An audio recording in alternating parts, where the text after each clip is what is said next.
deux petites heures avant avec des collégiens du lycée de Corte. C'était un moment merveilleux sur le thème de la non-violence éducative, qui est quelque chose qui nous tient à cœur à la Fondation Umani. Donc aujourd'hui, on a intitulé cette rencontre Non-violence, un credo pour la Corse.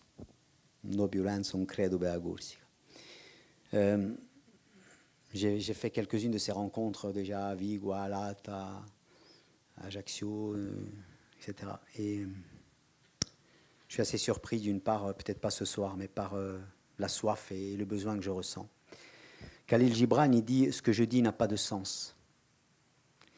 Ce que je dis n'est que la moitié de la vérité.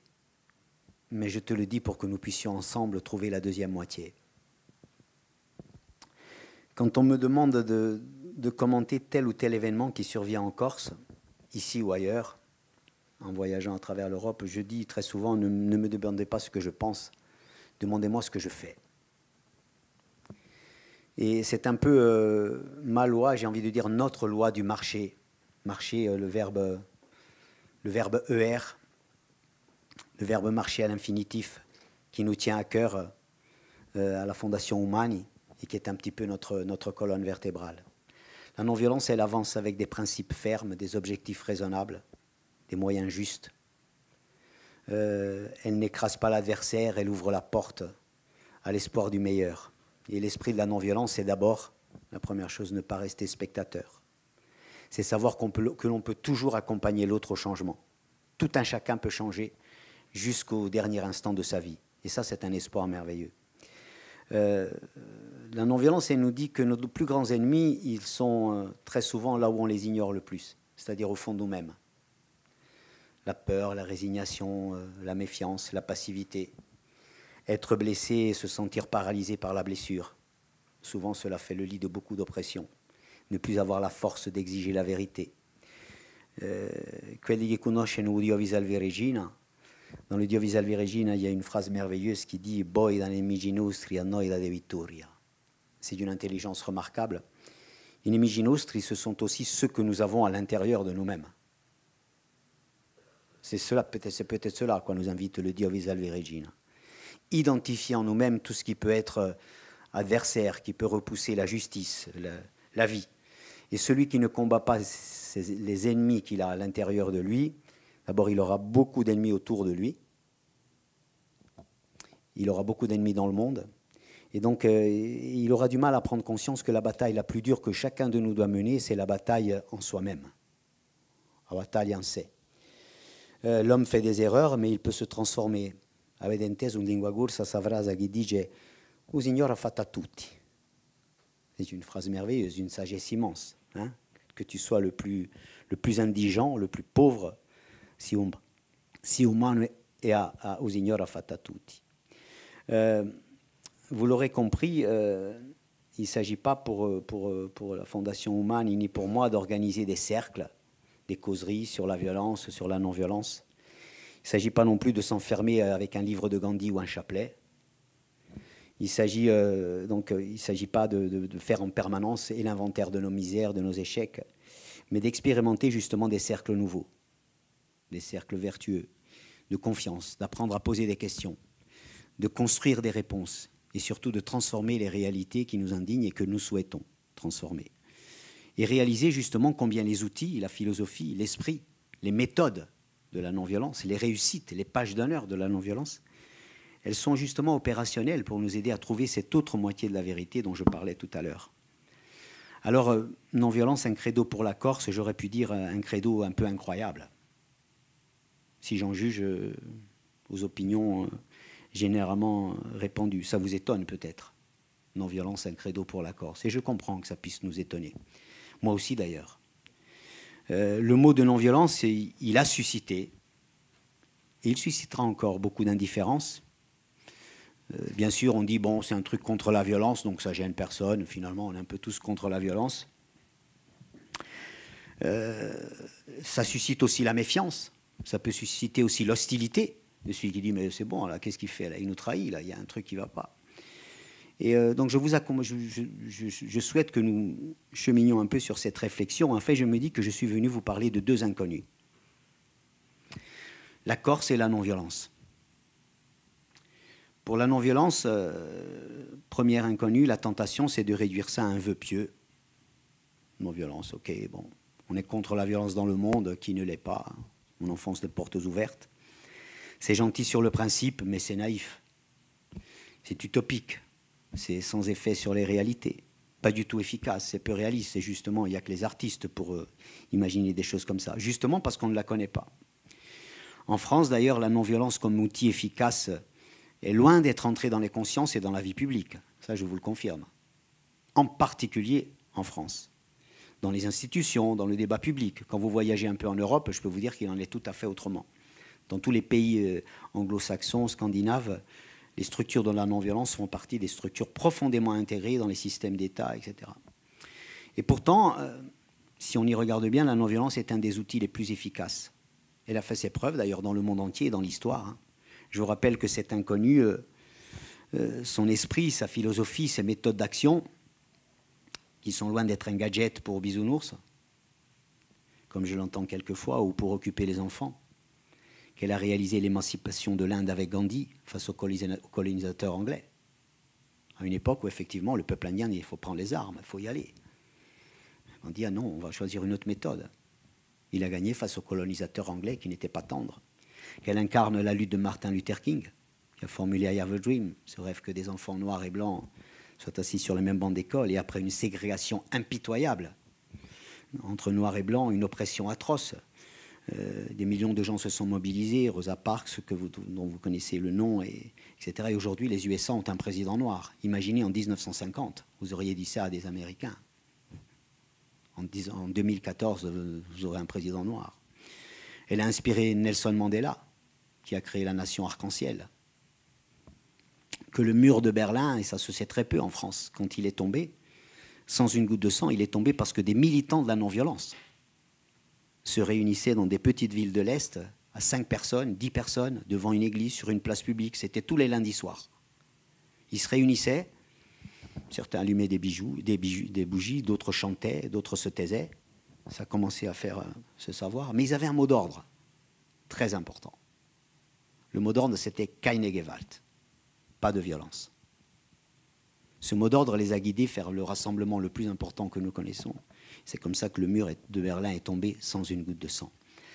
Voilà un peu, entre autres, brièvement, bien évidemment, ce qui est inscrit au tableau d'honneur de la non-violence. La deuxième inconnue, c'est la Corse. La Corse dans la médiasphère, dans le monde, la Corse dans l'histoire, la Corse dans nos inconscients à tous. C'est en plus, je crois que c'est encore pire pour la Corse, parce que c'est un inconnu sur lequel tout le monde croit tout savoir. Je ne vais pas rappeler ici qu'au XVIIIe, Pascal Paoli, citoyen corse des Lumières, dont cette université porte le nom, instaurait les fondements de la première République démocratique européenne, qui, je vous rappelle, accordait le droit de vote aux femmes, ouvrait une université, misait sur l'émancipation par la justice et l'éducation, et envisageait entre autres de faire de la Corse une terre d'asile pour les Juifs. Cette époque a inspiré l'un des plus grands poètes allemands, Friedrich Hölderlin, érudit, intellectuel, fameux à l'époque. Dans une fiction qu'il a écrite, il rêvait d'aller en Corse soutenir l'œuvre de Pascal Paoli. L'utopie la plus improbable de l'époque. Soutenir une lutte noble à laquelle toute l'Europe avait envie de participer. C'est ça qu'il disait. La construction de la démocratie initiée sur cette petite île. Voltaire, qui disait la Corse, île de la justice, toute l'Europe est corse. Ça veut dire qu'au XVIIIe, donc, il existait, à travers l'Europe et au-delà aux USA, une image, une identité de la Corse qu'on est très loin de s'imaginer aujourd'hui. Impensable aujourd'hui. Tous les jeunes Européens les plus éveillés, les plus nobles, les plus attentifs, ils rêvaient d'aller en Corse soutenir cette expérience cette expérience politique qui était une première. C'est assez incroyable quand on le dit aujourd'hui. Goethe, dans une pièce, il faisait porter un toast à Paoli, comme on saluerait Mandela aujourd'hui. C'est exactement la même chose.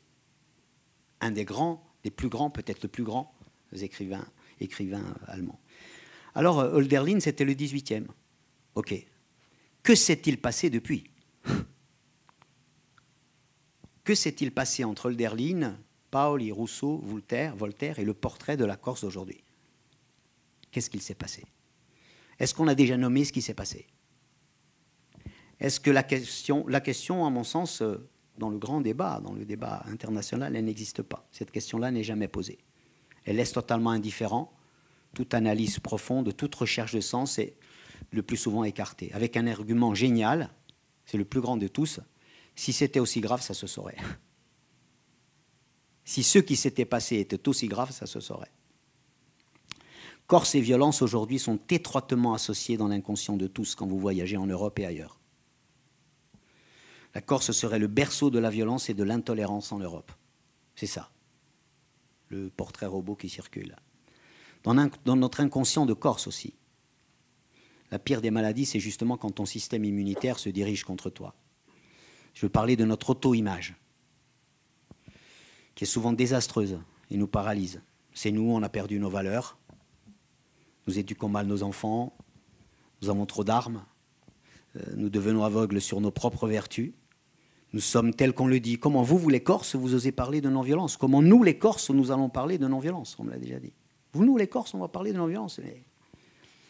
Et si on s'accommode donc finalement de ça, cette auto-image-là, on finit par se voir tel que je suis défini. Tu me définis ainsi, c'est le principe des stéréotypes appliqués que la non-violence explique, analyse parfaitement. Le stéréotype appliqué, je finis par appliquer ce regard-là sur moi. C'est l'enfant battu, quoi. Tu me vois méchant, donc je dois l'être. Et je mérite la raclée en plus. C'est ça qui explique la non-violence. Les Corses donc sont un petit peu aujourd'hui les peaux rouges de l'Europe d'une certaine manière. Dangereux, imprévisible, sauvage, et en fait ça laisse entendre implicitement, et la non-violence l'explique, ils ne sont pas comme nous. C'est ça que ça laisse entendre. Tous les processus d'apartheid commencent par ça. Ils ne sont pas comme nous. Les Noirs ne sont pas comme nous. Donc à partir de là. La série Mafiosa, par exemple, elle est à l'image de ce concept-là. Le mythe de Mafiosa, il est fondé sur ce concept d'une tribu exotique. D'ailleurs, vous savez ici sans doute que le genre des films western a été créé dans un but de propagande par les Américains. Ce n'était pas anodin. Hein. C'est pour ça qu'on a créé le genre western. Il fallait gagner la bataille de l'image et des consciences. Donc il fallait justifier l'extermination des peaux rouges.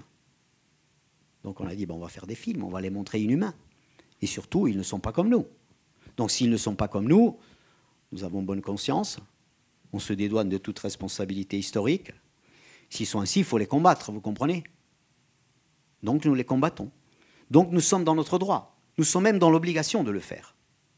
L'attraction de Mafiosa, d'une certaine manière, à une autre dimension, elle est basée sur ce mythe. Et les Corses, ils sont enfermés, j'ai vu. Vous constatez comme moi que des centaines de Corses rêvent d'y être figurants, c'est vous dire combien la Corse va mal, à mon sens. Personnellement, j'ai longtemps hésité à parler publiquement de non-violence. Et pourtant, je suis abonné à cette revue que je n'ai pas ici, qui s'appelle Alternative non-violente, depuis que j'étais à l'école normale. C'était pour moi une source incroyable. Mais j'ai longtemps hésité par crainte d'abord d'être ridicule, d'une part, par crainte d'être incompris, exclu, etc. Il faut du courage quand même. Aujourd'hui, des Corses parlent de non-violence avec sérieux. Ça fait moins sourire. Se forment, s'initient à la non-violence. La Corse est aujourd'hui la première région de France pour les formations à la non-violence. Première région de France. Quand vous dites ça ailleurs, à Paris, et par les gens qui sont un petit peu dans les réseaux, ils vous disent mais c'est incroyable.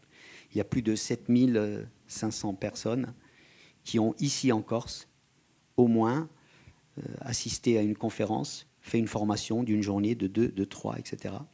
La Corse aujourd'hui, elle exporte même ça ailleurs, sur le continent, dans d'autres universités, dans d'autres lycées, dans d'autres cercles privés. La première promotion de formateurs en non-violence de Corse existe. Il y a 13 personnes qui ont fait une formation et qui aujourd'hui sont des formateurs de non-violence en Corse qui n'existaient pas. Ils interviennent régulièrement dans des écoles, ailleurs, etc., dans des groupes de parents. En 2013, on a organisé le premier NVD à Paris, salle de la Mutualité. C'était pas rien, inspiré par la Corse. En juin 2013, le Comité économique social européen venait à Bastia avec des Irlandais, des Basques, des Italiens, etc., sur le thème « La non-violence, une voie d'avenir ». Tous les représentants des pays européens étaient là, justement en me disant « Est-ce que Je suppose que vous n'étiez peut-être même pas au courant. Le club football professionnel de l'AS Saint-Étienne vient de signer un partenariat avec nous et a intégré ces formations à la non-violence aujourd'hui pour ses cadres. Ils reçoivent plus de 1200 jeunes par an et désormais à l'AS Saint-Étienne, il y a des modules de formation à la non-violence pour tous les jeunes qui viennent en stage. Et ils ont commencé ces formations pour leurs cadres, c'est-à-dire intégrer ça. Au mois de juin prochain, c'est à la Sorbonne qu'aura lieu un colloque justement sur la non-violence. Ce sera sans doute la première fois. Quand vous allez dans les librairies à côté de la Sorbonne, à 2 pas, vous demandez un livre sur la non-violence, on vous sort une référence. C'est vous dire. J'y étais récemment. J'étais à la Sorbonne où au mois de juin se fera un colloque. Ce sera la première fois que la non-violence entre à la Sorbonne. Ça ne veut pas dire qu'on ne fait pas de non-violence à la Sorbonne. Je dis simplement que la thématique, la philosophie, l'esprit, les méthodes, ce sera la première fois. Et cela sera insufflé par justement ces initiatives qui partent de Corse et qui se relaient à d'autres. J'étais au congrès du MAN, des mouvements alternatifs non-violents, en juillet 2014, devant donc des gens qui sont sensibilisés à la non-violence, bien évidemment. Ce sont tous des formateurs. Mais ils sont bien sûr, eux aussi, comme tous les citoyens, généralement européens, eh bien, contaminés par cette propagande dont je parlais tout à l'heure. Donc, tout à fait analphabètes sur la situation de la Corse, totalement illisible. Mais quand vous leur dites, quand vous leur parlez 1 heure et que vous leur donnez cet autre regard que nous essayons de porter, c'est standing ovation. C'est 400 personnes qui se lèvent et qui disent « mais là, c'est drôle, là, quoi. Là, on prend un truc dans la gueule, quoi. » Le terme non-violence, donc, n'existait pas dans le débat public et sur la place publique insulaire. Il est aujourd'hui une réalité, et je crois profondément, vraiment, avec d'autres, que si nous persévérons à le vouloir et à le construire ensemble, il va prouver une efficacité redoutable. C'est qu'un début, mais c'est un petit pas, mais il est prometteur. D'abord par la non-violence éducative. J'en parlerai brièvement. C'est ce que je fais davantage quand je vais rencontrer des lycéens pour préparer le citoyen de demain. Préparer à long terme une citoyenneté éclairée, responsable, avec un équipement de vie. Il ne s'agit pas d'apprendre aux enfants à être sages. Il s'agit de construire le citoyen, debout, qui pose des questions, qui se lève, qui ne se laisse pas piéger. Ça s'apprend, la non-violence. Le conflit fait partie de la vie, bien évidemment. Tant que nous sommes vivants, il y aura des conflits. Mais on peut apprendre à réguler le conflit de manière apaisée. Là est la clé que nous donne, les clés que nous donne la violence. Or, nous ne sommes pas éduqués pour le conflit. En Corse en particulier, nous ne sommes pas éduqués pour le conflit. Nous ne sommes pas équipés pour le conflit. Soit nous l'évitons, nous le refoulons, nous l'enterrons. Qui plus est, si nous avons peur de la violence que ça peut déclencher, soit chez notre interlocuteur, soit en face, etc. Et au bout du compte, il y a bien sûr, face à ça, beaucoup de résignation. Ce que la psyché moderne appelle la résignation acquise. Il y a tout un travail là-dessus. À force de prendre des coups, j'ai compris maintenant. C'est comme le chien battu, vous voyez. À un moment donné, il ne bouge plus parce qu'il a compris que quand on fait des expériences, il y a une décharge électrique à chaque fois qu'il fait un geste, il comprend très bien. Pour les citoyens, c'est un peu pareil, à d'autres niveaux. Soit on considère que la seule manière de réagir face au conflit, c'est la violence. Ou l'un ou l'autre, d'accord. Soit on évite, on refoule, soit il faut cogner. C'est la destruction, c'est la violence. Alors quand vous entendez que justement que la Fondation Humani intervient dans des collèges, dans des lycées, pour inviter à la découverte de la non-violence, on ne vient ni distiller ni un dogme, ni une idéologie, mais justement éveiller en chacun à la fois le respect de l'autre. Ne fais pas à l'autre ce que tu n'aimerais pas que l'on te fasse. C'est ça le précepte de base de la non-violence. Ou plutôt, fais à l'autre ce que tu aimerais que l'on te fasse. Ça, c'est le deuxième pas. Les valeurs qui font l'être humain, qui font la communauté aussi, elle vient éveiller chez nos enfants justement la conscience dans leur propre force. La manière de dire la vérité, d'accepter le conflit, de l'affronter, mais de l'affronter dignement et avec les bons outils. D'en sortir non pas avec des ennemis de plus, des rancœurs de plus, des humiliations de plus, de la haine de plus, qui détruit la personnalité, mais justement apprendre à sortir grand du conflit. Ne vouloir être ni le bourreau, ni la victime. Et justement, on peut rêver d'un monde où il n'y a ni bourreau, ni victime, en tout cas, le moins possible. Et justement, d'éviter de rentrer dans le piège, dans la tentation de la spirale de la violence. Gandhi disait « œil pour œil, dent pour dent, et le monde finira aveugle. Je te frappe, tu me frappes. Je sors le couteau, tu sors le pistolet, etc. » Et la spirale augmente. Respecter l'adversaire et parfois même le transformer en allié. C'est ce qu'a fait Gandhi en Inde. Il disait « je veux libérer les Anglais, non pas de l'injustice qu'ils commettent, mais de ceux qui les oppriment eux-mêmes. » parce qu'ils commettent l'injustice. Je veux les libérer de ceux qui les oppriment eux-mêmes. D'ailleurs, les enfants comprennent très tôt Gandhi. Hein. Ils comprennent très tôt, œil pour œil, dent pour dent, le monde finira par aveugle. Ils le comprennent très très vite. Ils comprennent très vite qu'insulter l'autre, c'est un signe de très très grande pauvreté. C'est que véritablement, on est pauvre au fond de soi. Et ils comprennent aussi ce principe qui est un principe initial de l'école maternelle, de l'école de la terre intérieure, c'est-à-dire je vais mieux quand tout le monde va mieux. Ceux qui ont grandi dans un village ici, ils savent que c'est le principe de base de la vie rurale. Bo meglio quando ognuno è meglio. Un principe de subsidiarité et d'échange. Ce biotope-là, mes amis, il est bien mal en point aujourd'hui. Mais c'est ça. Le village corse, il était construit sur ce principe. Avec des jeunes, justement, ce qui est fascinant, c'est de leur dire, ta colère, elle est précieuse. C'est superbe que tu sois en colère. Tout à l'heure, je le disais, vous avez déjà eu des colères? Oui, ben, c'est bien, vous êtes vivant, heureusement. Mais qu'est-ce que tu vas faire de ta colère? Qu'est-ce que tu peux en faire? Qu'est-ce qu'elle va faire de toi? Ça, c'est une question qu'ils acceptent volontiers. Et nous, une société, que pouvons-nous faire de notre colère? À la fin des formations, souvent, ce sont eux qui disent « Mais pourquoi personne ne vient nous apprendre ça ?» Que vous alliez à Marseille, à Valence, à Paris, en Vendée, en Bretagne ou ailleurs, c'est ça qu'on vous dit. À propos des jeunes, c'est un homme qu'on invitera certainement bientôt en Corse, qui fait un travail extraordinaire dans les quartiers. Regardez sur Internet, il s'appelle Yazid Kerfi, c'est un ancien délinquant. La délinquance, aujourd'hui, on vous la propose très tôt. Hein. Donc il faut être sacrément équipé pour la... Très jeune, il est tombé dans la délinquance. Aujourd'hui, donc, il a fait des années de prison. Et aujourd'hui, il va dans les quartiers. Il a un camion avec des phrases de Martin Luther King et tout ça. Il va, il déplie ses tables au bas des quartiers, des immeubles. Il offre le thé, il invite les jeunes au dialogue. Et je peux vous dire qu'il en a sauvé plus d'un. Hein. Et alors, des fois, on lui demande, alors, Yazid, tu as gagné quoi en faisant le caïd? Il dit, j'ai gagné. J'ai perdu mes 2 meilleurs amis. J'ai fait 10 ans de prison. Et j'ai fait pleurer ma mère toute sa vie. C'est bon. Et il dit,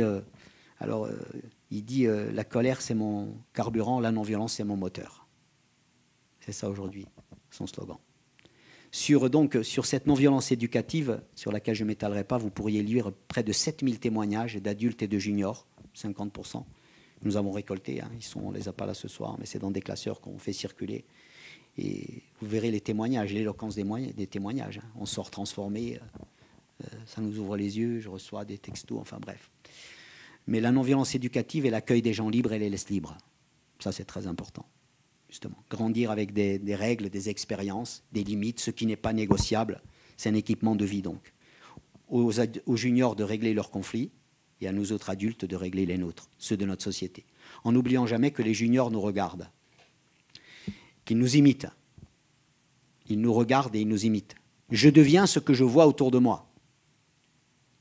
Et d'ailleurs, l'essentiel de ce qu'on apprend dans la vie, on l'apprend inconsciemment. Hein. Je deviens ce que je vois autour de moi, que voient les jeunes Corses aujourd'hui autour d'eux. C'est une question intéressante. Donc ils nous font confiance ou peuvent nous trouver totalement désespérants. Alors, parler de non-violence en Corse, j'ai bien conscience que ce n'est pas simple. Je crois qu'il faudra encore beaucoup de temps, quelques universités, on va faire la 4e le 10 et 11 juillet, des rencontres, des formations, du dialogue pour expliquer à nos compatriotes corses et continentaux que la non-violence n'est pas une posture et une réaction contre la violence. La non-violence n'est pas une posture ou une réaction contre la violence. Un programme qui se dit « mais nous, on est anti-violence ». C'est bon. C'est pas du tout ça. D'abord parce que condamner la violence, ça coûte pas cher. Ça coûte pas cher, condamner la violence. Vous me direz, ça rapporte peu aussi. Hein.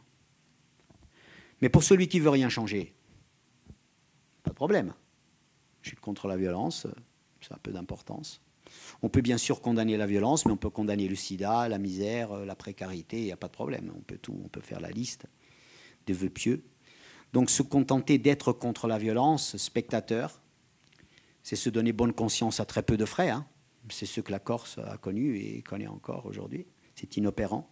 Le plus souvent même, ça ne fait que renforcer la violence en face. Hein. Ça n'arrête pas le processus. Et ça permet même d'en rester le complice, d'une certaine manière. Ça cautionne, bien sûr, et ça justifie la passivité, la résignation. Je suis spectateur. la collaboration avec l'injustice même. Pendant ce temps-là, moi, je continue à profiter de la situation qui est quand même pas mal. Tout ce qui est le contraire de la non-violence. Tout ce qui est le contraire de la non-violence. Je me contente d'être contre la violence des autres, qui sont en face de moi. Je la condamne, donc je suis non-violent. Pas du tout. Manque à peine. Nous sommes à l'opposé, là, des principes de la non-violence. C'est un immense mensonge, car la non-violence, vous l'aurez compris, elle est un peu plus exigeante, mes amis. Elle demande un peu plus de courage que ça.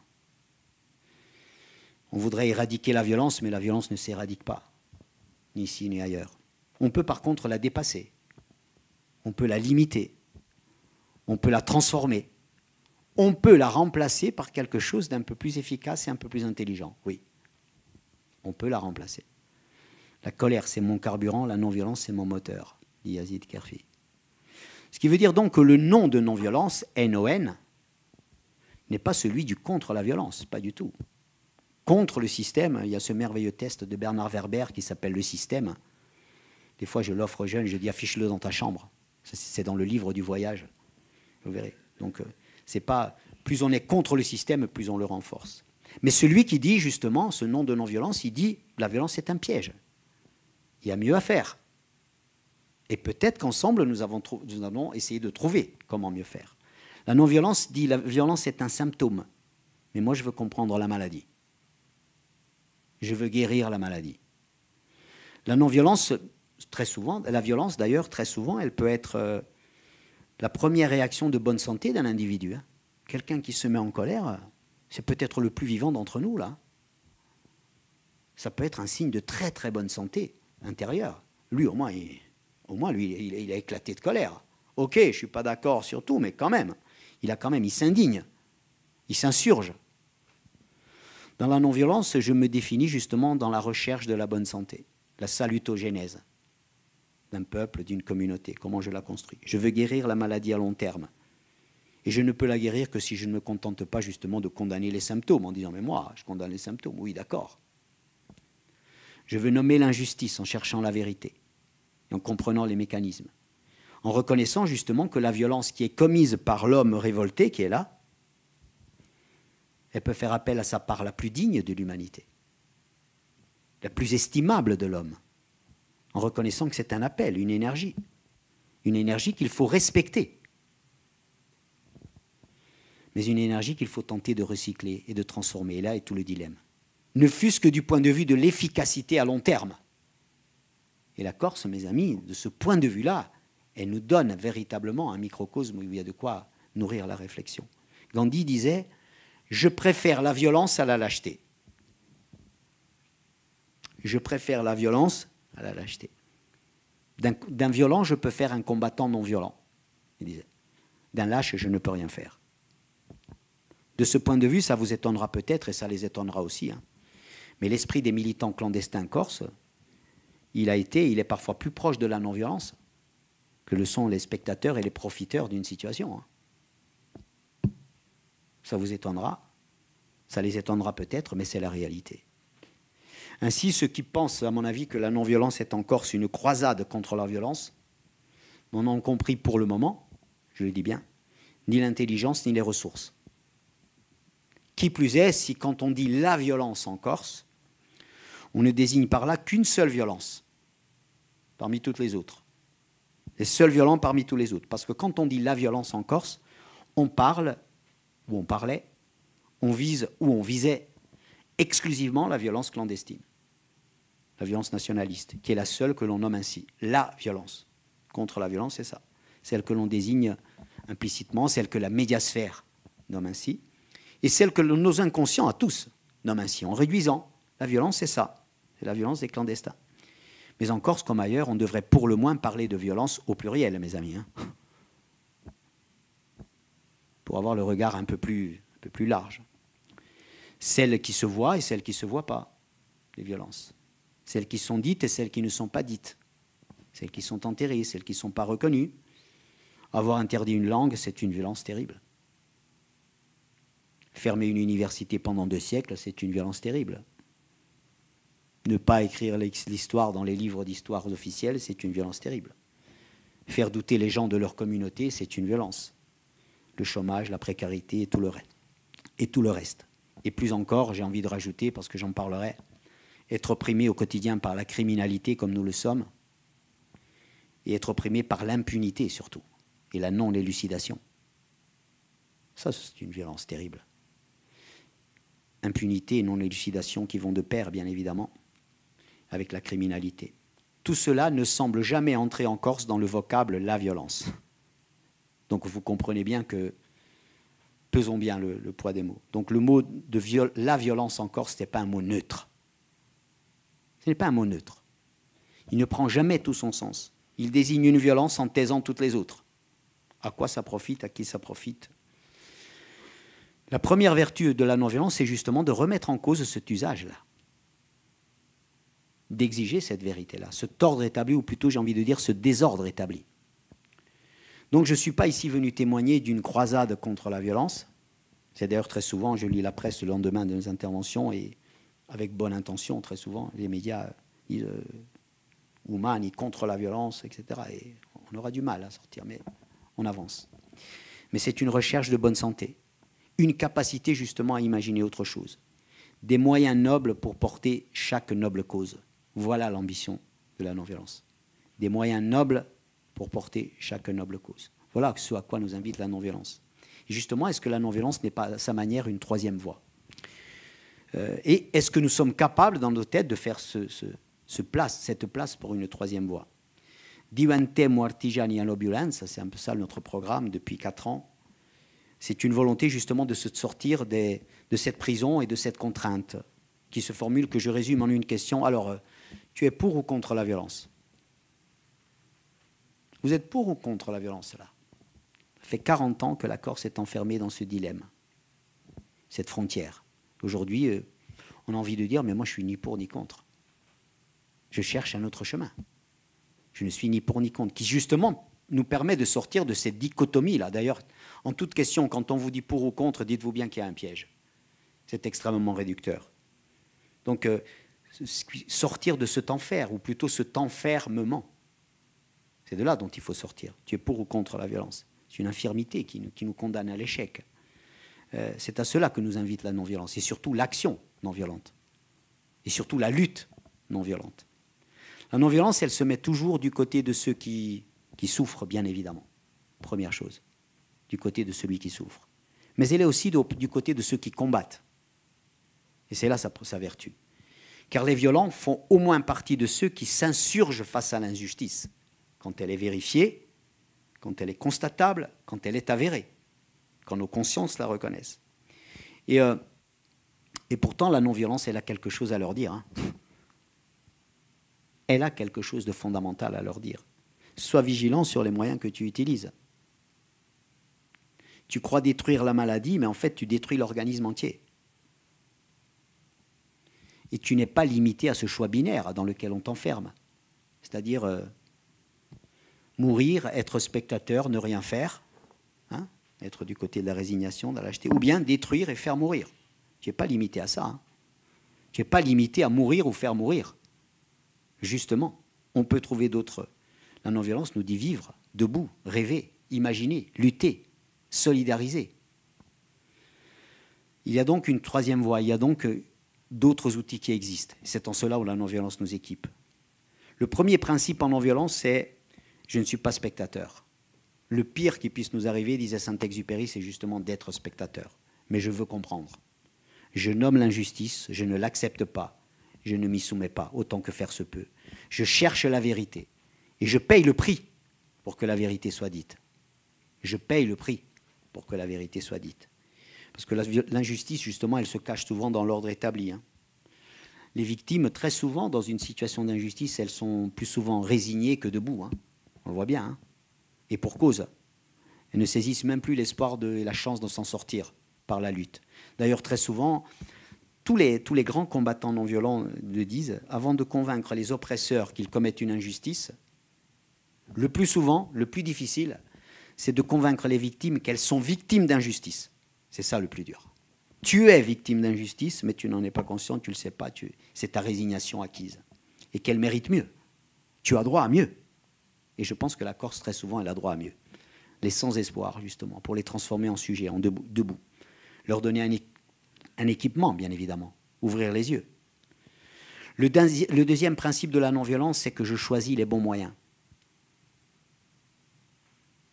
Je choisis les bons moyens, durables, efficaces.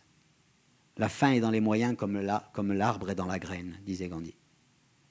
Si je choisis les bons, j'obtiendrai tel résultat. Si je choisis les mauvais, je retrouverai dans les mauvais ce que j'ai mis de mauvais. Par là même, ça veut dire que je me remets à établir la confiance autour de moi. Confiance en ce que je dis, confiance du peuple, confiance de la place publique, confiance de l'opinion, participation du peuple. C'est ça que je fais avec ce moyen-là. La non-violence est une forme de lutte qui donne sa place à tous les membres de la communauté. Et pas seulement les militaires, pas seulement ceux qui ont une arme. Les hommes, les femmes, les citoyens, le peuple. C'est ça sa vertu. Donc la non-violence est aussi un appel à tous ceux qui combattent et s'insurgent face à l'injustice, y compris à ceux qui viennent en Corse de déposer les armes. C'est aussi à eux qu'elle s'adresse. La non-violence a besoin de vous, hein.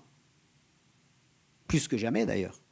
La non-violence a besoin de toutes les énergies, ici comme ailleurs, y compris l'énergie de ceux qui ont payé de leurs engagements, de leurs sacrifices, de ceux qui ont été les premiers sans doute à poser des questions que personne ne posait. Chaque combattant, chaque citoyen a sa place en non-violence. Mais la non-violence, elle est aussi assez lucide pour dire à tous, il y a des moyens qui peuvent faire perdre les causes les plus nobles. Il y a des moyens qui peuvent faire perdre les causes les plus nobles. La présence d'un seul fusil est bien sûr incompatible avec toute lutte non violente, ici et ailleurs. La présence d'un seul fusil est incompatible avec toute action non violente.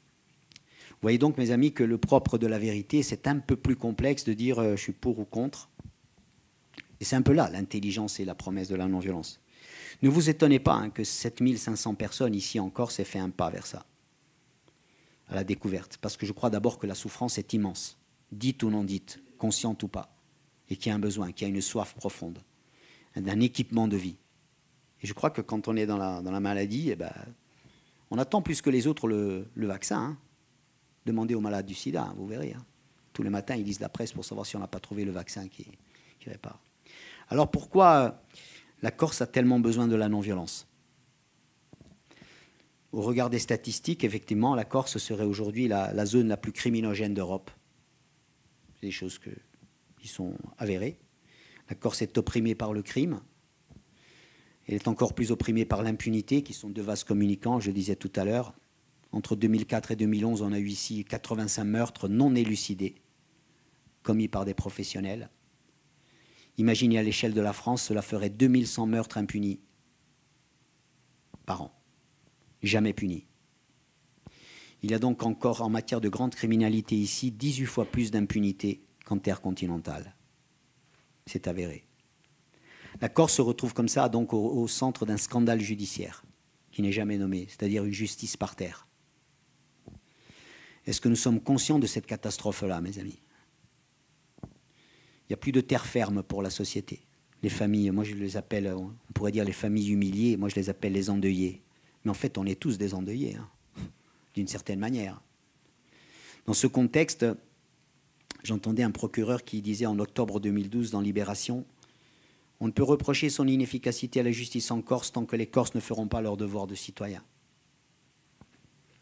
Mais que peuvent dire des citoyens lambda face à des crimes qui sont commis par des professionnels casqués qui agissent en 15 secondes, repartent, laissent une moto 30 km plus loin, brûlée, etc. Même quand c'est filmé, qu'il y a une caméra de surveillance, ça fait peu progresser les enquêtes. Hein. Les résultats le prouvent. Hein. Autant demander l'impossible à des gens qui n'ont aucune chance. Hein. Ces élucidations-là sont des missions qui requièrent des professionnels, on comprend bien. Est-ce que pour me faire opérer de l'appendicite, je demande au premier venu qui passe ou à mon jardinier de le faire? J'aurais du mal, à mon avis. Du côté des syndicats de policiers, qui pour la majorité, vous le savez, ne sont pas corses, on nous dit pas de véritable service de lutte permanent contre le trafic de stupéfiants, pôle financier inexistant, notre travail est gangréné par des guerres des services, compétition malsaine entre police et gendarmerie, rétention d'informations, inefficacité des enquêtes. C'était noir sur blanc dans le Corse Matin du 31 octobre 2012. C'est-à-dire que l'omerta n'est pas toujours du côté que l'on croit. Voilà quelques-uns des éléments de la réalité qui constituent ce que moi j'appelle la normose corse. C'est notre normose. Mais comme on est un peu comme un aquarium, vous savez, le poisson, il ne voit plus l'eau dans l'aquarium. C'est son seul univers. C'est notre normose. Ce sont les justes qui vivent mal en Corse aujourd'hui. Moi, je vous le dis. Ce sont les justes qui souffrent ici. Ce sont les justes qui se sentent en exil. Mais comme personne n'a jamais rêvé de la bonne santé pour cette terre, vous comprenez bien pourquoi les gens sentent cette soif de non-violence. Et les justes, ils ont bien envie de s'éveiller, mes amis. S'organiser et franchir justement les murs de la fatalité, en se demandant, mais à qui ce scénario-là profite-t-il? Certainement pas au peuple, certainement pas aux justes, certainement pas à la vérité. Et justement, la non-violence, c'est exiger la vérité. C'est la première des conditions. La vérité doit être dite. C'est la première des conditions de la lutte non-violente. Comme ça, il y a des... Alors, il y a, en lisant un petit peu, il y a des données, des chiffres insoupçonnés sur la Corse. Ce sont les chiffres, par exemple, si vous consultez les chiffres de la police et de la gendarmerie en 2012, vous voyez, liste des faits d'atteinte à l'intégrité physique par région et par département français. Moyenne nationale en France, 7,49 faits pour 1000 habitants. Corse, 5,51 faits pour 1000 habitants. La Corse est 11e sur 22 régions. Liste des taux de violence sexuelle, viol, agression, harcèlement sexuel. Corse, 2,5 faits pour 10 000 habitants. Taux le plus bas de France. Violence scolaire, taux les plus bas de France. Voilà des éléments qui perturbent un peu notre auto-image. On dit, ah bon, c'est ça. Ah oui, c'est ça, oui, c'est la réalité. Un procureur général disait récemment, sur FR3 et dans Corse Matin, noir sur blanc, le problème des armes en Corse est absolument incroyable. Il y a autant d'armes ici qu'il y en a au Texas. Donc comment voulez-vous que... C'est un problème insoluble. J'étais chez moi, je me dis, tiens, c'est bien conforme à notre auto-image, personne n'a relevé. Personne. Tout le monde semblait d'accord. J'ai envie de vérifier. Que disent les chiffres officiels? Corse, 14,66 armes pour 100 habitants. Texas, 97 armes pour 100 habitants. Europe, 14,7 armes pour 100 habitants. Exactement le même taux qu'en Corse. Suisse, 46 armes pour 100 habitants. Ils n'ont pas les mêmes taux de criminalité, ni d'impunité, ni de non-élucidation. Le mensonge sur la Corse, il est immense, mes amis. C'est grotesque. Mais c'est vrai, c'est avalé sans broncher. Ça passe comme une lettre à la poste. On a l'impression qu'il n'y a rien ni personne pour appeler à l'ordre serviteur, le premier représentant de la justice ici. Personne pour dire, mais dites-moi, ça va pas ou quoi? Non mais, personne. Moi, j'ai rien lu, j'ai rien entendu. Mais c'est pas par hasard qu'on arrive à ce genre de méprise sur les réalités, mes amis. N'imaginez pas. Quand je vous dis Texas, ce qui résonne dans vos inconscients, mes amis, à tous, Texas, ça veut dire des choses. Donc, personne ne s'indigne. Si notre système immunitaire était en bonne santé, peut-être que tout le monde réagirait. Au sujet de la criminalité, quand vous lisez les criminologues les plus sérieux en France, en particulier ce livre que je vous conseille qui s'appelle Géostratégie du crime, on lit ceci, vous pouvez lire ceci, on assiste aujourd'hui à un véritable effondrement criminel d'une grande partie de la planète. L'argent est blanchi là où le risque politique est faible. La criminalité y progresse. Quand l'État se montre incapable d'empêcher ou d'élucider, il permet au monde du crime, dans une logique du survie du plus fort et du mieux adapté, de se doter d'une élite plus aguerrie, donc plus redoutable. La Corse connaît cette double évolution depuis les années 80. Contrairement à une idée reçue, il est faux de considérer que cela débarrasse. Certains territoires changent désormais de nature, du fait de l'omniprésence criminelle.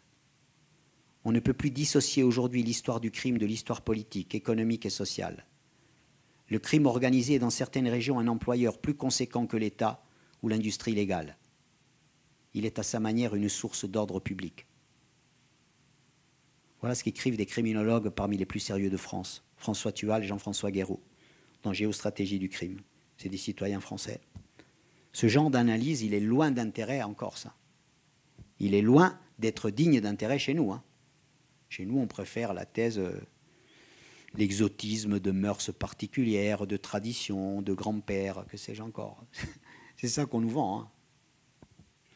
Et pour clore le débat, alors que justement les Corses attendent un peu d'humilité, de reconnaître au moins qu'on est dépassé, reconnaître au moins ça, le ministre de l'Intérieur dira tranquillement en mars 2013, dans une émission radio, dans un moment de vérité spontanée, un moment qui tue, il dira « Mais qui tue en Corse? C'est bien les Corses. » Qui tue en Corse, c'est bien les Corses. Et bien moi, je vous le dis, la non-violence, elle nous dit, mais nous, peu importe que les meurtriers soient corses ou pas, mes amis. Hein. Peu importe que les morts soient corses ou pas, d'ailleurs, aussi.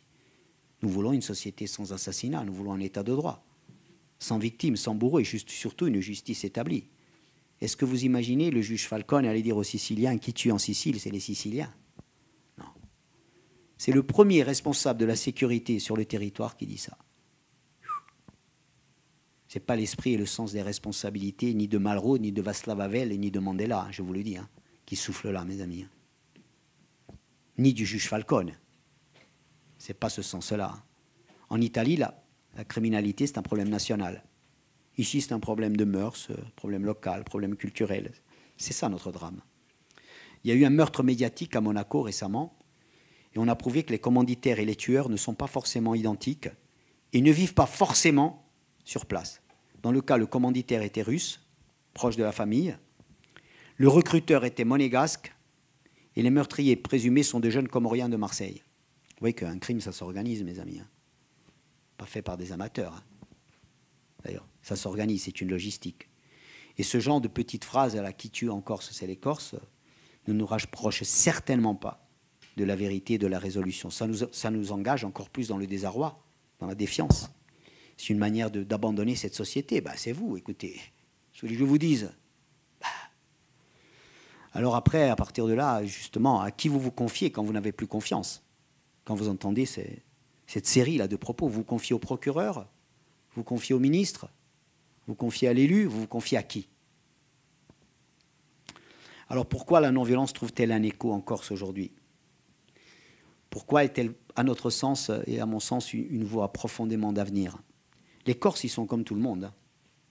Ils ne sont ni violents ni non-violents, par nature. Et je crois même que la non-violence, elle réenracine à sa manière la Corse dans sa profonde tradition. Sa profonde tradition de non-violence. Ça doit vous surprendre, non? Je crois que la non-violence, justement, nous réenracine dans notre culture. La Corse n'a jamais eu d'armée conquérante. Dans le village où j'ai grandi, moi, j'ai jamais vu deux adultes se battre. De toute mon adolescence, jusqu'à mon adolescence. J'ai jamais vu deux adultes se battre. J'ai entendu des centaines de fois chez moi « Meglio morire che tumba ». Mieux vaut mourir que tuer. Quand j'ai dit ça à Jean-Marie Muller, mais il a sauté au plafond. Il m'a dit « Mais tu me dis, c'est le combat de ma vie. C'est la philosophie de ma vie. Et tu me dis que chez vous, dans la langue populaire, dans le langage, vous avez cette... » J'ai dit « Mais oui, moi je l'ai entendu des centaines de fois. Il y a des anciens, des jeunes qui peuvent te le dire. Et Meglio morire che tumba ». C'est-à-dire, c'est une sagesse populaire pétrie de non-violence. Hein. C'est-à-dire une manière de dire, d'abord, premier point, la vie est sacrée. La vie est sacrée. Je préfère souffrir que faire souffrir.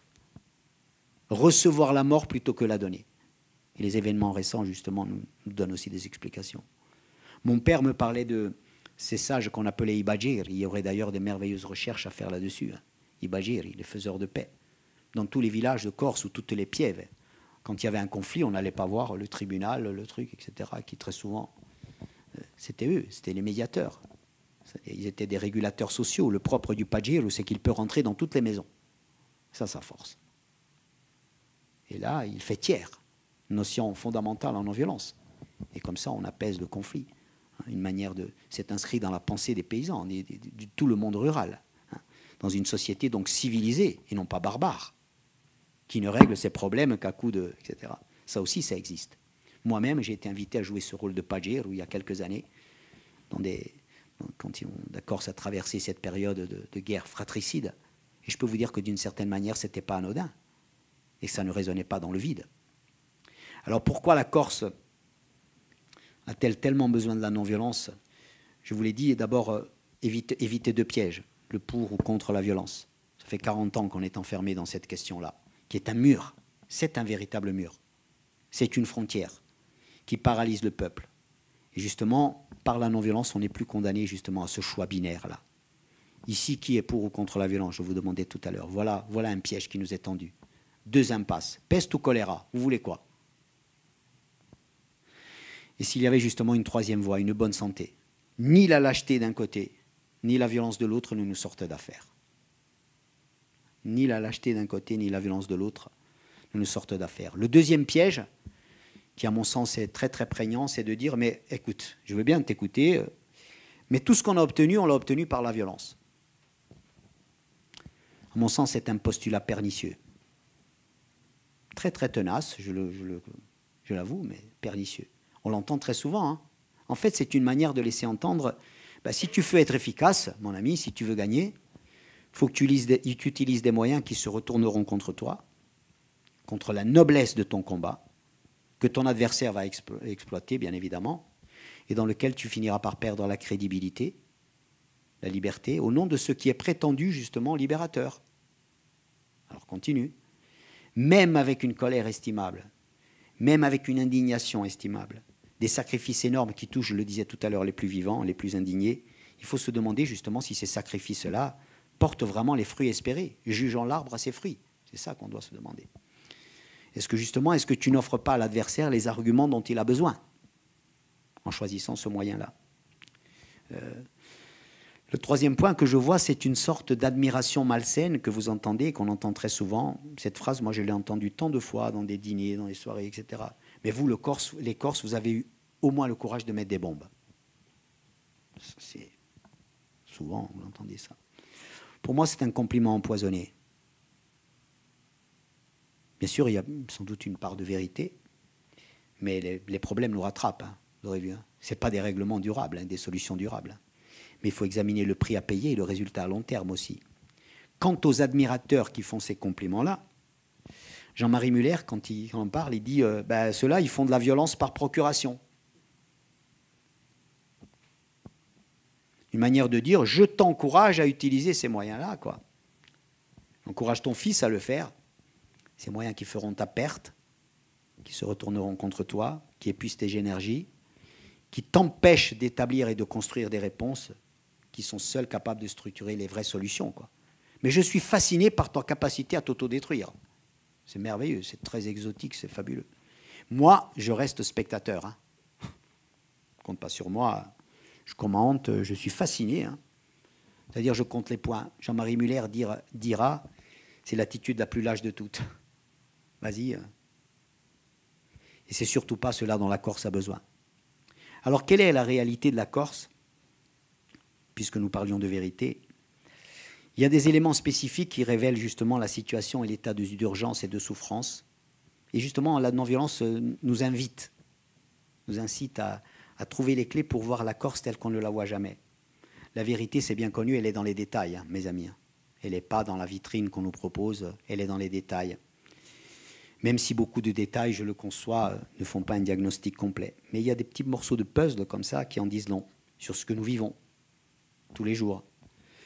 Vu de l'extérieur, on a beaucoup de mal à imaginer, tellement c'est impensable. Quand j'en parle avec des gens, hein, on vit des choses terrifiantes dans ce pays, mes amis, dans un silence assourdissant. Par exemple, personne ne croirait que chaque être humain qui est assassiné ici par des professionnels est immédiatement inscrit dans la culpabilité, dans le soupçon d'avoir été mêlé à des affaires criminelles. L'espoir d'établir la vérité étant réduit à 0,0001%, on assiste donc à ce que les Italiens appellent une criminalisation automatique de toutes les victimes. C'est incontournable. Demain, si c'est moi qui tombe, si c'est fait par des professionnels, ne vous inquiétez pas. La rumeur se substituera à la vérité. C'est ainsi que ça se passe. Être tué ici, c'est être mis du côté des impliqués, des soupçonnés, des salis, connus des services de police ou pas. Lui, il doit le savoir. En Corse, si tu es victime, tu es un coupable potentiel. C'est extraordinaire, non? C'est quand même extraordinaire, ce truc-là. Si tu es victime, tu es un coupable potentiel. Ça, il fallait l'inventer. Hein. Lui, au moins, il doit le savoir. Hein. Il y reste à vie et à mort. Il n'y a donc plus aucune présomption d'innocence réelle. mais plutôt le contraire. Ici, pour transformer quelqu'un en salaud, il suffit de le descendre. C'est la société dans laquelle nous vivons, mes amis. Les indices de souffrance sont dans les détails, je disais. On a du mal à croire à de tels témoignages. J'ai entendu récemment une femme me dire, après le meurtre de mon compagnon, la police est venue chez moi perquisitionner. Ce qui m'a marqué le plus, c'est que dans la confiance, ils m'ont dit mais madame, il n'y a rien dans son dossier. Au moins, c'était un honnête homme. Privilège rare et inattendu. C'est fou le poids d'une telle parole dans la voix de la compagne de la victime. Il a besoin d'avoir à le dire. La famille semblait presque dans la gratitude. C'est incroyable de voir à quel niveau de deuil on se trouve. Ce pouvoir qu'ont les tueurs justement de te transformer en salaud. Et grâce à l'absence de vérité, grâce à la chaîne automatique de la rumeur, du soupçon et du reste. C'est-à-dire une normalité aberrante à laquelle on participe tous les jours. Car si tu es assassiné, théoriquement, tu y es pour quelque chose. La présomption de culpabilité. Au moins, c'était un honnête homme, lui ont dit les policiers. On est presque consolé par cette aumône de justice. Elle était consolée par cette aumône de justice, qui enlève justement le poids d'être soupçonné, qui est terrible. Le poids d'être soupçonné, de faire partie du monde criminel, de faire partie du monde des salauds. Ils m'ont dit que c'était un homme bien. Mais elle n'aura jamais la vérité, hein, ça je vous le dis. Hein. En tout cas, il y a très peu de chance. Ne me dites pas que cela ne plane pas sur nos inconscients à tous. C'est le degré zéro de la justice, mes amis. Ça, c'est le degré zéro de la justice. S'il y a des étudiants en droit ici ce soir. À partir de là, ça n'est pas sans conséquence. Dites-moi qui oserait défiler dans la rue sous le nom de son mari, de son père, de son frère, de son voisin, de son collègue assassiné, sous le nom d'une victime que la rumeur soupçonne, que la justice silencieuse tue une deuxième fois. Qui oserait ? Pas grand monde. Hein. D'ailleurs, regardez les rues. Hein. Quand tu tombes en Corse, tu tombes dans le vide. C'est ça la réalité. C'est la meilleure manière de tuer le courage civique des citoyens. Il n'y a pas de manière plus efficace. Chacun va bien rester chez soi, vous inquiétez pas. Et on ne sait plus... c'est ainsi qu'on paralyse toute résistance au sein du peuple. Hein. Toute capacité d'indignation. On ne peut plus s'indigner, de toute manière, ça ne sert à pas grand-chose. On ne sait plus où ranger les uns ou les autres. Les saints ou les salauds, on ne sait plus trop. On ne le saura jamais. Il n'est donc plus possible alors de défiler ensemble, mes amis, pour réclamer justice. Au nom d'une victime qui est soupçonnée, salie, on ne sait pas trop, suspecte, mais tu comprends, je ne vais pas montrer Kabishi, Pusumika, etc. Voilà les conséquences de la non-élucidation. Voilà les conséquences de la criminalisation de toutes les victimes. On aurait envie de répondre au ministre, au procureur, c'est ça qui tue en Corse, mes amis. En Italie, vous le savez, peut-être, la lutte contre la criminalisation automatique des victimes a été la priorité pour le peuple. C'est la première chose contre laquelle nous devons lutter. Et il y avait comme ça des paysans dont on avait tué l'enfant et qui ne voulaient pas aller manifester. Et on a prouvé, ils ont fait le travail pour prouver que la victime était innocente. Et c'est à partir de là que les parents de la victime ont accepté d'aller défiler dans la rue, ils ne voulaient pas. Parce que la rumeur disait « ma c'è stato qualcosa », etc. Il y avait récemment, dans la presse locale, il y avait récemment l'image d'une maman et sa petite fille qui étaient photographiées, et derrière, on les voyait de dos, comme ça, il y avait le cimetière du village, de l'autre côté là-bas. Une petite fille qui doit peut-être faire partie des milliers d'orphelins en Corse, du millier d'orphelins qui ne sauront jamais la vérité, suite à des meurtres violents, bien évidemment. Et la maman disait, dans l'interview, « Je veux au moins qu'elle sache que son père était un homme bien. » Vœu pieux réalité. Car justement, cette petite fille, elle aurait bien besoin aujourd'hui, hein, que ce soit sa maman qui lui dise que son père était un homme bien, mais surtout que ce soit nous, la communauté, la société, qui lui disions que son mari était un homme bien. Pas seulement sa mère. Et la société, elle a bien besoin de savoir qui était cet homme. Qui a fait tomber cet homme? Par quelle logique? Quels intérêts? Qui a le pouvoir de faire tuer sans jamais être puni dans un état de droit? C'est une question incroyable quand même. Bien sûr, vous l'aurez compris, hein, chaque victime ne veut pas dire... chaque victime n'est pas automatiquement innocente. Hein. Nous sommes bien d'accord là-dessus. Hein. Mais nous avons besoin de la vérité pour vivre ensemble aux îles. Nous avons besoin de ça. Cette petite fille en a besoin pour elle, mais nous, société, nous en avons besoin. Mais le problème, il reste éternel tant que la vérité n'est pas dite. Et ça s'empile. C'est des centaines de cas comme ça. On n'exige même plus la vérité. On dit on a confiance en l'État. C'est bon. C'est le constat de notre impuissance collective. Ce que je crois profondément, c'est que l'homme ne peut pas vivre à long terme dans le mensonge sans tomber malade. On ne peut pas vivre à long terme dans le mensonge sans tomber malade. C'est d'ailleurs ce qui nous arrive.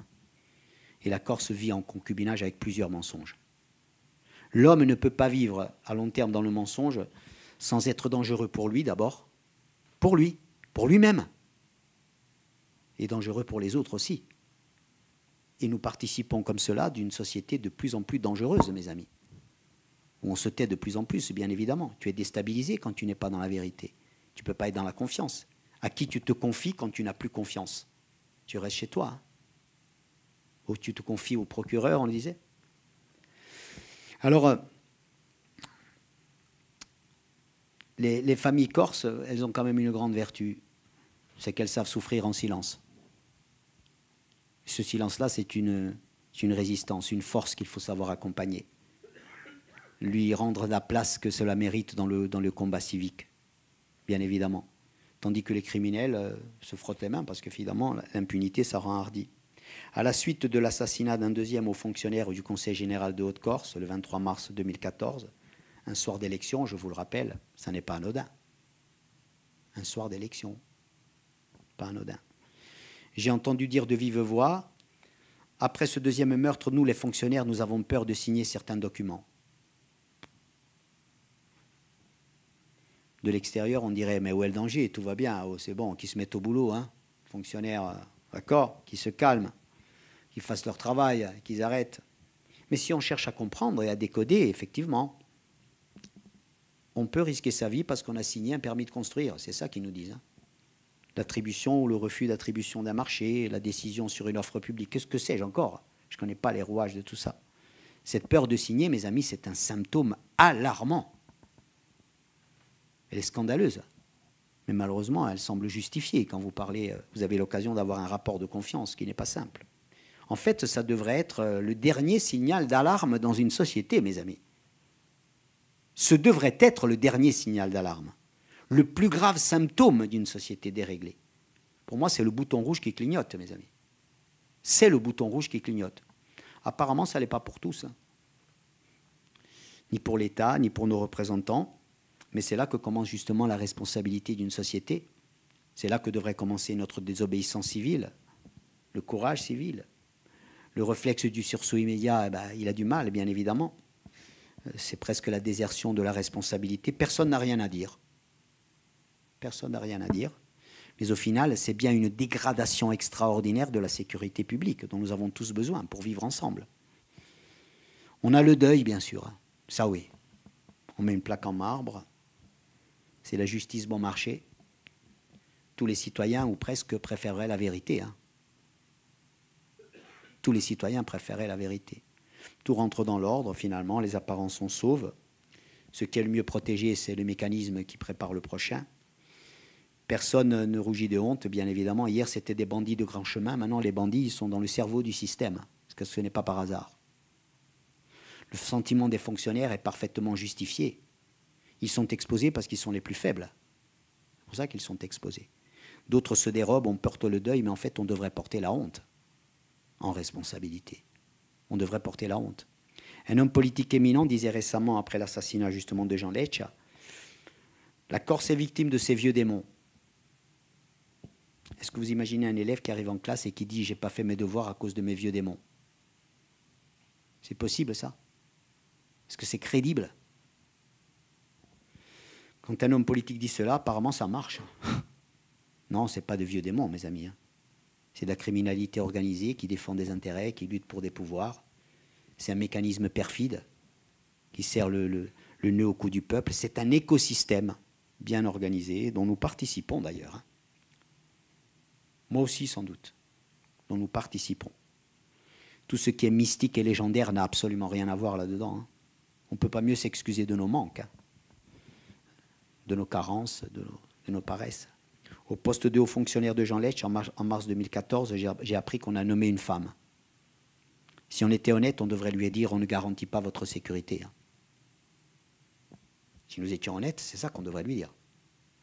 On ne garantit pas votre sécurité. Hein. On le constate avec malheur et désolation. Je sais qu'on aurait préféré une autre version et une charge moins lourde, une réalité plus légère. On n'a pas envie de voir la Corse ainsi, hein, et le monde ainsi. Hein. Mais nommer déjà cela, c'est déjà un courage ensemble, et le partager ensemble. J'ai entendu que le président du Conseil général de Haute-Corse n'a plus souhaité être candidat à son poste de président pour raison de santé. C'est le mot-clé. Hein. Ça doit être son euphémisme à lui, sa manière à lui d'exprimer cette peur d'être le prochain Jean Lecce, justement. C'est bien cette peur-là qui confirme. Voilà dans quelle société nous vivons. La première des tentations, bien sûr, c'est se rassurer en disant non, mais bon, c'est aveuglement, c'est la première tentation. Hein. Ou bien c'est exagéré, ça touche que quelques personnes, il ne faut pas rigoler quand même, on n'est quand même pas en Corse, on vit tranquillement. Ok. À notre sens, ce sont les symptômes d'une société invivable. Mais encore faut-il savoir les scruter. C'est-à-dire ce qui est obscène dans une société. Obscène, ça veut dire hors scène. C'est bien ça ce qui doit nous intéresser. Ce qui est hors scène. Ce que les Italiens appellent la culissologia. Le rideau, le théâtre de marionnettes, et qu'est-ce qu'il y a derrière? La coulissologie. La coulissologie corse, mes amis. Apparemment, c'est encore une boîte noire. Donc l'air qu'on respire ici est souvent un scandale. Vous avez entendu parler de la commission violence, qui est certainement portée par de très très bonnes intentions. Personnellement, j'ai été auditionné par cette commission où je suis allé parler de non-violence. Je leur ai quand même dit avec humour, est-ce que si c'était agi d'économie, vous auriez créé la commission banqueroute? Parce que déjà, le regard, commission violence.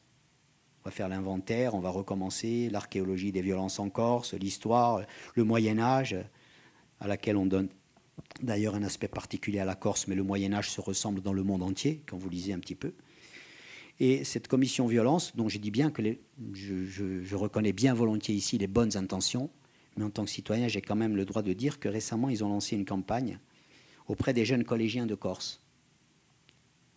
Cette campagne auprès des jeunes collégiens, c'était, je ne sais pas si vous l'avez vu, ça s'appelait « T'en penses quoi ?»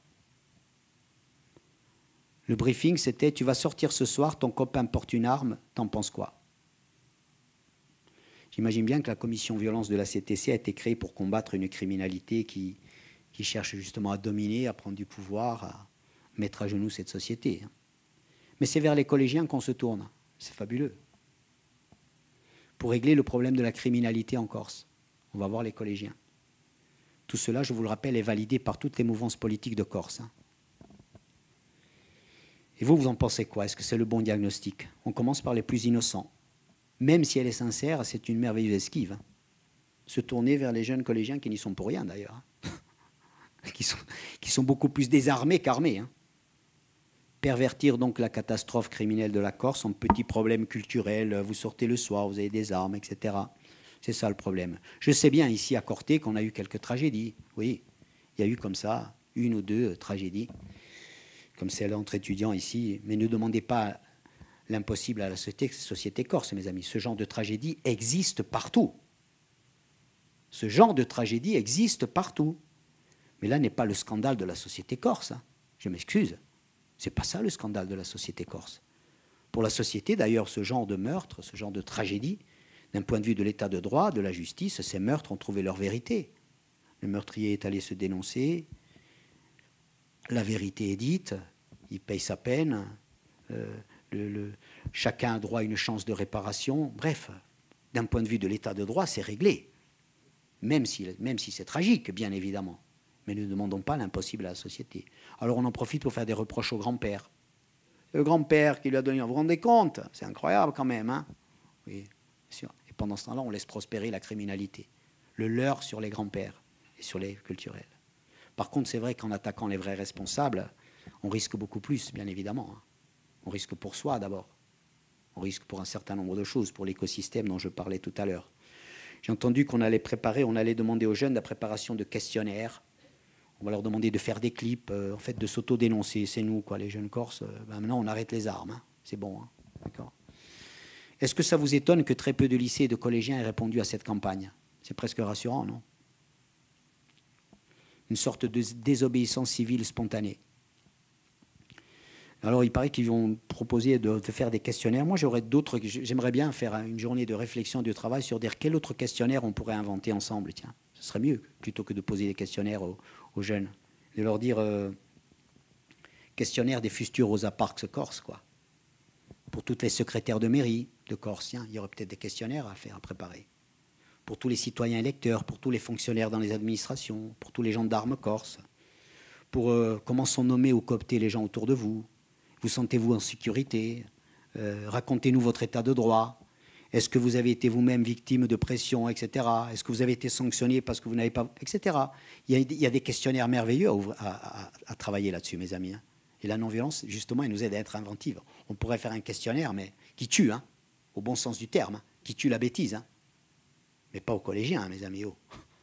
Pas un questionnaire pour les collégiens. Les collégiens, laissez-leur régler leurs conflits. Ils sont, je veux dire... C'est un autre, le problème n'est pas là. Ce qu'on appelle la coulissologie. Justement, t'en penses quoi de la coulissologie corse? Tu pourrais nous en parler un peu? Ça, c'est des questions qui ne se posent pas, quoi. Alors souvent, je me pose la question, moi je dis, en Corse, est-ce que la porte est fermée de l'intérieur ou de l'extérieur? La facilité, c'est de laisser croire qu'elle est fermée de l'extérieur, que c'est les autres. C'est l'État, bien évidemment. L'État, il a ses responsabilités, c'est évident. Mais est-ce que la porte est fermée de l'intérieur ou de l'extérieur? Je vous le demande, mes amis. Est-ce que justement le pire de telle démarche, ce n'est pas de mettre un silencieux sur nos problèmes, sur la criminalité et tout l'écosystème qui la génère, vous savez?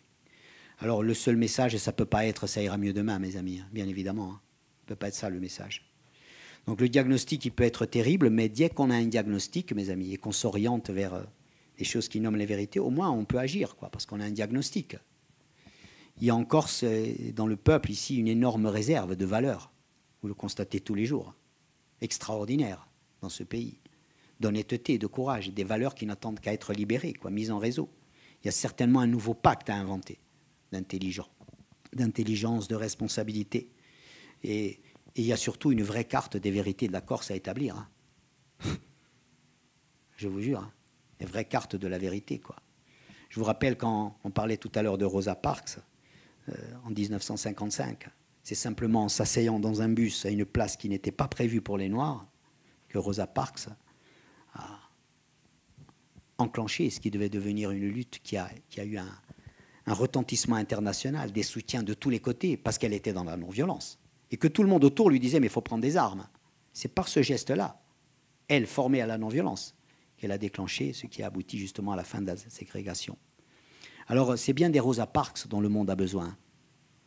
En Corse aussi, on a besoin de Rosa Parks. Et la Rosa Parks Corse, elle est peut-être dans n'importe quel bureau, dans n'importe quelle administration, dans n'importe quelle entreprise, dans n'importe quel conseil général. Une petite secrétaire qui commence à dire « oh, écoutez, là, ça ne va pas. Là, ça ne marche pas. Je vois des trucs, là. » C'est incroyable. Qui commence à poser certaines questions, à questionner les propos des procureurs, la façade qu'on nous propose, quoi, le mensonge public qu'on nous propose en permanence. Roberto Saviano, que vous connaissez tous, auteur de la Camorra, il disait récemment dans une interview « Les gens pensent toujours que ce ne sont que des criminels à traiter comme des criminels, or ce sont des entrepreneurs en mesure d'influencer la politique. Le parquet antimafia italien a lancé une alerte très claire à l'Europe. Les mafias seraient prêtes à investir 100 milliards d'euros sur le territoire français. La France est intéressante pour les mafias, pour plusieurs raisons. Se planquer, parce qu'il n'y a pas de véritable lutte contre la mafia. La Corse est peut-être la prochaine Sicile en Méditerranée. » Si on est formé, mes amis, et si on forme ce réseau de confiance et de citoyens, on peut trouver la force de Rosa Parks. Mais on n'est pas Rosa Parks tout seul. Hein. Ça, c'est sûr. On n'est pas Rosa Parks tout seul. Affaibli par une communauté faible. On est Rosa Parks avec des citoyens autour, formés, qui se lèvent. C'est la seule chance de la Corse, mes amis. C'est par en bas que ça va commencer. C'est par la base que ça va commencer. C'est la seule chance. Ils sont là, les vrais héros d'aujourd'hui de la Corse. Il faut les inventer. Ils sont là, les vrais héros de la Corse. Héros du quotidien, dans les salles à manger, dans les bureaux ou ailleurs, dans le travail. Ils ne sont pas spectaculaires, non. Ils ne sont pas violents, non. Mais ils sont d'un courage exemplaire, car là, il faut dire du courage. Et le vrai courage aujourd'hui, mes amis, je le crois profondément, c'est pas fusil en main. Hein. C'est pas jeter des pierres au CRS. Hein. C'est chercher la vérité. Et la non-violence, justement, ça s'apprend. Se former, s'équiper, se relier, s'organiser, défendre la Corse, mais surtout choisir la société dans laquelle nous voulons vivre, pas une société invivable. Combattre avec des moyens nobles pour une cause noble, là est tout le défi. Et rétablir justement cette confiance dans une société qui est aujourd'hui, on le voit bien, hein, en pièces détachées, hein, qui est gangrénée par des souffrances qui nous étouffent. Et c'est à ce pacte-là justement que nous invite l'action non violente, la lutte non violente. Ne vous trompez pas, ces combats aujourd'hui, ils ne sont pas que corses, ils sont planétaires. Et on n'est pas seul, justement. C'est-à-dire qu'aujourd'hui, les Basques, les Italiens, les Brésiliens, les frères continentaux, tant de frères dans le monde sont et seront justement à nos côtés pour des luttes comme ça. Ce qui m'a toujours surpris dans la Corse, c'est que quand vous allez à l'extérieur, il n'y a pas de problème en Corse. Le seul problème qui existe en Corse, c'est que la Corse est violente. Est-ce que vous avez lu depuis 20, 30 ans un papier positif depuis un observateur international sur une analyse de la Corse? Pas possible. Justement, les effets pervers de la violence, c'est cela. C'est que, bon, ok, d'accord, on rejette tout. Donc, mettre la Corse au niveau de cette conscience planétaire-là, c'est justement ça à quoi peut nous aider la non-violence, qui est une boussole et qui est un équipement de vie. La non-violence, ce n'est pas renoncer à lutter, hein. C'est lutter 100 fois mieux. Et là est tout le dilemme, bien évidemment. Hein. Adapter la fin et les moyens, des moyens nobles pour défendre des causes nobles. Et la vertu de la non-violence, c'est justement de miser, ce qui est sa force essentielle, de miser sur la participation de tous. Elle autorise, elle invite, elle cultive la participation de tous. C'est peut-être cela le défi et le chantier qui nous attend dans les années à venir. Voilà, je voulais m'arrêter là et sans prendre soin de vous annoncer que justement la 4e Universidad No Violence, elle aura lieu le 10 et 11 juillet et que par exemple le 25 avril prochain, il y aura une formation aux méthodes de la non-violence. Car justement, lutter, ça s'apprend aussi avec des méthodes, avec des outils. Et ça aussi, ça fait partie des ressources que peut nous offrir la non-violence. Voilà, merci.